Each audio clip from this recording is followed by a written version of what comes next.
Welcome to Greg Hansen's Video Notebook, brought to you by Albertsons, and Happy New Year. I'm Star Sports editor Ryan Finley, joined by Greg Hansen. Greg, over the holidays, lots of sports to talk about. Let's start with the Fiesta Bowl. Arizona loses to Boise State 38-30. Made it a game at the end, was driving at the end, could not get over a horrible first half. What did you make of that game? I think the average fan, the U of A fan watching that game by now, digesting it as long as they have, realizes that they would have beaten Boise 9 out of 10 times. That was the one time they weren't going to beat them. And it was an abomination. An abomination? That's what I said. That first half was so bad. How could a Pac-12 team play like that? That's true. But, you know, Boise State, there's something to be said for teams coming from a non-Power 5 conference on national TV in a big pro stadium on a big day.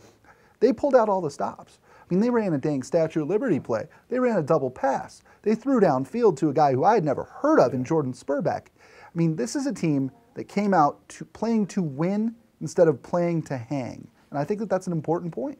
Why didn't Arizona come out like that? Yeah. Why didn't Arizona come out emptying the vault against those guys? Because they knew that's what those guys would do. Right. It just, to me, it was sickening almost.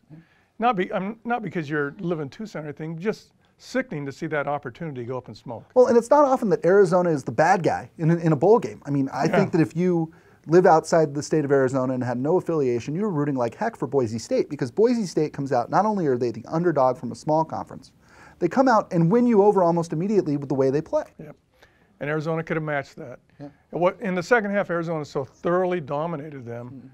2 yards in the third quarter for Boise State. That's an indication of the difference in the rosters, I thought.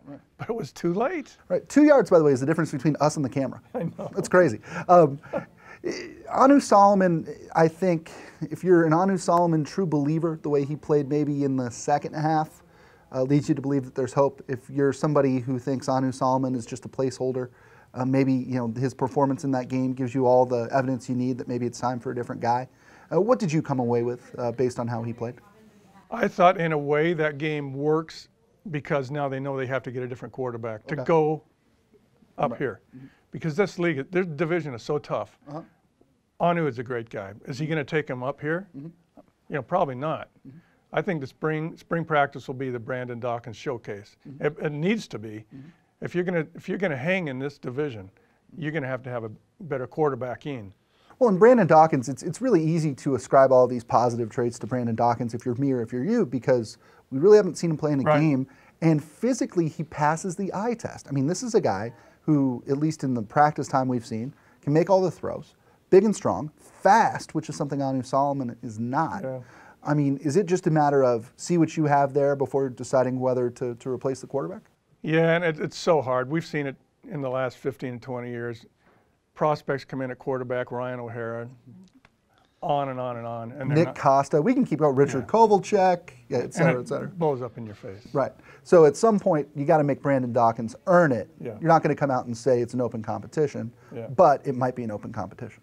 That'll do it for Greg Hansen's Video Notebook, brought to you by Albertsons. For Greg Hansen, I'm Ryan Finley. We'll see you next time.